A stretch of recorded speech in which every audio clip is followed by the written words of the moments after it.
Okay, hi, we're back and we're going to be playing Antonio, a 1500 rated robot out of Paraguay on chess.com.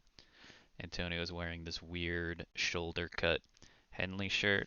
I am again wearing a t-shirt and jeans. Doesn't matter, I'm dressed like a normal person. After my last video playing Nelson, my friends were able to beat him. They wanted me to move on to a little bit more advanced robot they're having trouble with, which is Antonio. I could always play, people or someone on Twitch if, a couple more people get into these videos. We actually had 1,000 views on our first video, which was cool. Got a lot of nice messages and comments, suggestions for what type of video we should do next or stuff like that. A little bit of housekeeping. I got a couple of weird emails, especially this one where a national master chess player said that me saying you should try to flirt with your opponent's wife is not proper or respectable. And I said, well, you married. What's your wife's name? So I took my email address down, but we have two rules on the channel now. Rule one is don't email me, and rule two is that is all the rules. So I'll take a sip of water. Let's start this game against Antonio. You can friend me on chess.com or something. Just don't be weird. And Antonio starts e4, e5, knight f3. We'll go knight c6. And he plays the Italian game. If you're getting into chess after the Queen's Gambit, you might go to your local chess center, chess club, play a bunch of people. A lot of times beginners are children. We'll continue with the Joko piano. And he plays the Evans Gambit. And a good strategy against kids is, you shake hands at the beginning of a match and you say good luck. Instead of saying good luck, just say something like, heard your parents are getting a divorce or something. And then they'll be rattled for the rest of the game. They'll play bad, they'll lose. And, you know, if they try to say anything to you during the game, like, how did you know, or whatever, then you call the referee or arbiter over and you ask for the kid to be disqualified for talking during a match. I think that's a pretty fair rules. Like, I'm 28. I don't want to deal with kids being better than me. I do this to relax. So I don't. It's not my life I'm ruining. It's theirs. So in the Evans Gambit, for black, it's better for black to take. And then, yeah, white is sacrificing a pawn on the side to get the pawns rolling a big center. It's pretty tricky from both sides if you don't know what you're doing. Famous anti-Semite and world champ Bobby Fischer had a famous game against, I think it was Ruben Fine, where he beat him in like 16 or 17 moves in the Evans Gambit. You can look up from the white side. It's pretty fun. He also had a great strategy, which is no one can beat you if you're just so anti-Semitic that no one wants to play you. You know. The main line, it's bishop back to a5. You can also go bishop back to e7, or even the stoneware, which is a fun weapon because it looks bad. Bishop back to d6, blocking in this pawn, but it's actually not bad for black. We'll go with the main line, see what Antonio knows, and he continues with the main line. So that's something I'm noticing from Antonio, whose parents I'm guessing are still together because he's a robot. It'd be weird if, the background, they're just saying crazy stuff like, I come from a broken home or whatever. But again, can't really get under the robot's skin with threats about their parents. So there's a couple of moves you can do here. As black, you can take, or I'm going to actually go for d6. I know this line a little bit, only one or two moves deeper. And he pushes, wow.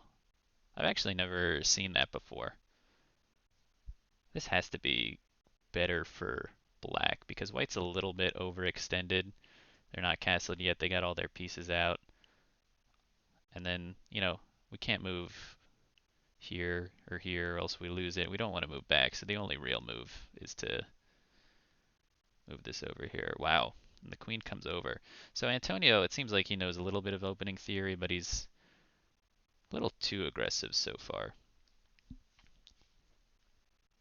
Also, if you do that thing where you tell a kid his parents are getting a divorce before the match and you get in trouble, don't blame me.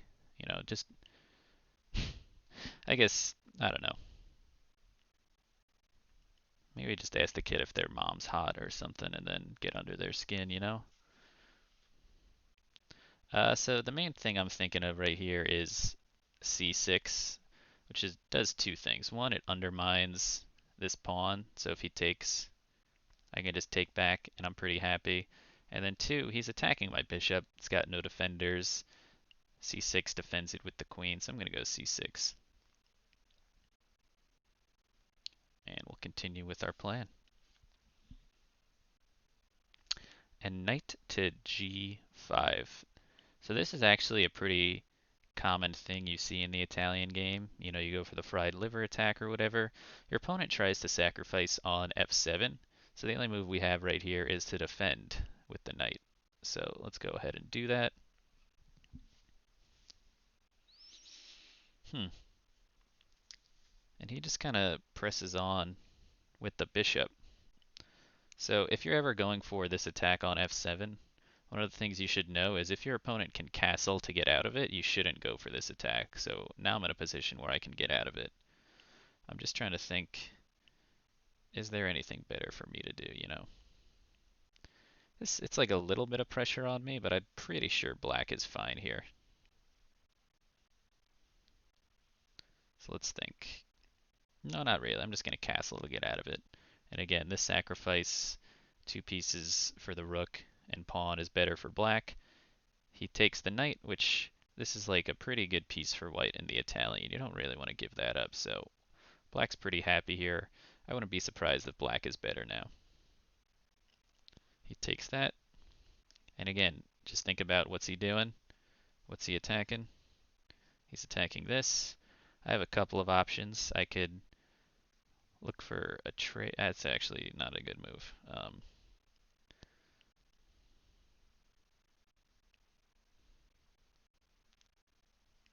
Hmm. Yeah, I'm just gonna defend. And then wow, rook to f1. That's so weird. You'd think he would castle. Rook to f1. This is kind of why it's better to play people than computers, because computers sometimes just play like perfectly and then make a random move dropping a piece. That is crazy. But I guess, if you've gotten under your opponent's skin, if you're just like, you know, I'm dating your mom or whatever now, then you're gonna expect them to make stupid moves like this. So pretty confident we're gonna win now because that's just an awful move. This king is trapped in the center. It's never gonna castle queenside. So I'm thinking of just bishop to b7, attack this queen, see where it goes. And again, we're equal material, but we've got to just be way better here. We're like better developed. So, when you're better developed, think about breaking in the center. So if I break, he takes, I can take back with the bishop, kick his queen away, keep rolling this pawn up. So I like that. He does take, so we're sitting pretty here against Antonio, who, by how bad he's playing now, I'm guessing we've gotten under his skin.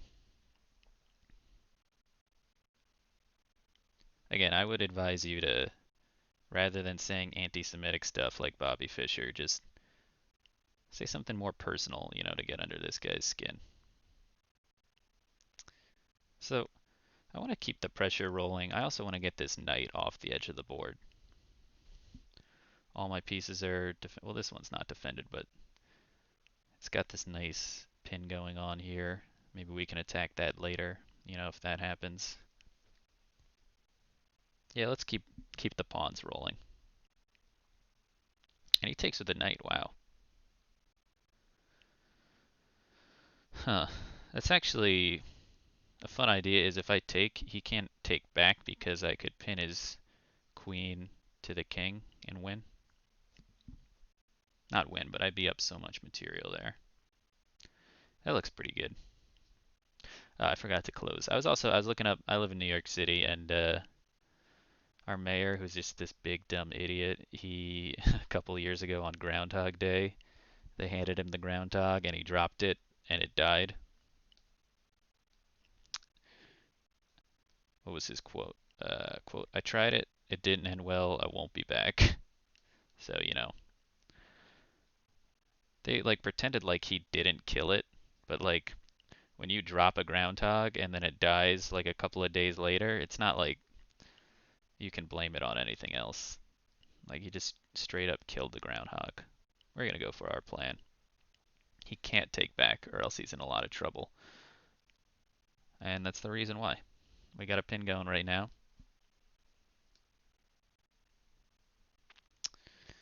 So in one of the previous videos, I noticed I could have actually attacked with the pawn to try and not lose my rook, but again, we're up so much material. We're a lot higher rated than Antonio right now. We're close to 2100, so I'm pretty confident we can win this. So I was thinking of actually going here or here to keep the pin going and then do our pawn plan. Because if this moves, we can take this pawn with check, pick up the rook. So I kind of like that. Just pin this piece, see what he's going to do. And he defends it, but we can bring the pawn up to f5 and finish taking the piece because it's still pinned. So that's what I'm going to do. He takes our knight, which I don't care because again, we're up material, we're up 3 points. Wow, he castles. And now we are up 6 points. So again, what's he doing here? Even though we're up a lot of material and he's a robot whose parents are going through some tough times, again, it's a great strategy. If it's against an adult, I don't know what you're going to do. Maybe that's why Bobby Fischer was so anti-Semitic because, if my parents got divorced right now, I would be like, I don't give a shit. I really don't care. But yeah, we don't want to get too cocky. Only up 6 points of material, so that is attacking that. So what do we want to do? Well, I mean, I could take, he could keep attacking it, but then I kind of want to just get pieces traded off now because, again, we're up a lot of points of material. So I'm going to be greedy. I'm going to take this pawn, see what happens. And he just plays some arbitrary move. Alright, do we have any wins here? If I check... Maybe I just want to keep this closed up, because if he takes, like, even though I'm up a lot of material, don't want to open everything up for him. So I'm going to move the pawn up with the idea that I'll just lock in this bishop.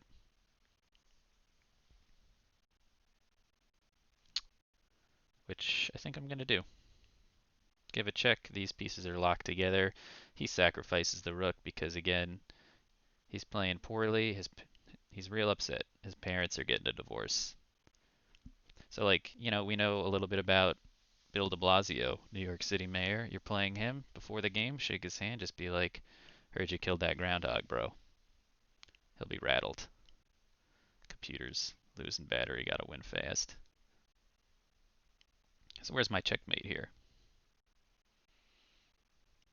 Check. He's gotta move over here. Check. He's gotta move, let's say, over here. It'll probably be easier if I just get rid of this too, but yeah, let's just see what happens. Check. I could start to cut him off, which I think that's fine too. I'm not going to calculate this. We're up a lot of material. Yeah, and then I made the mistake. Can fork that and that. This 100% isn't the fastest way to win, but a lot of times, when you're just starting out, it's better to just win in a way you know how.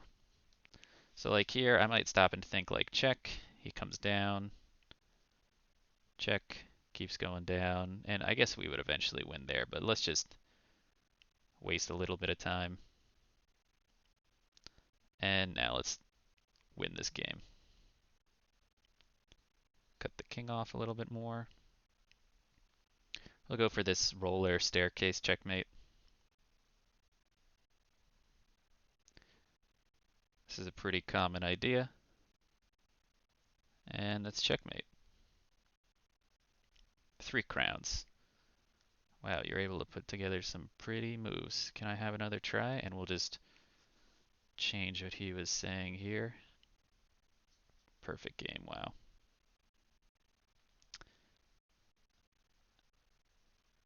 Let's see. Chat bubble.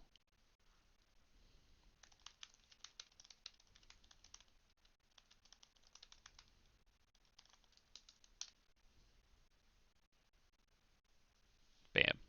Got under his skin. What do you mean my parents are getting separated? So, suck it, bro.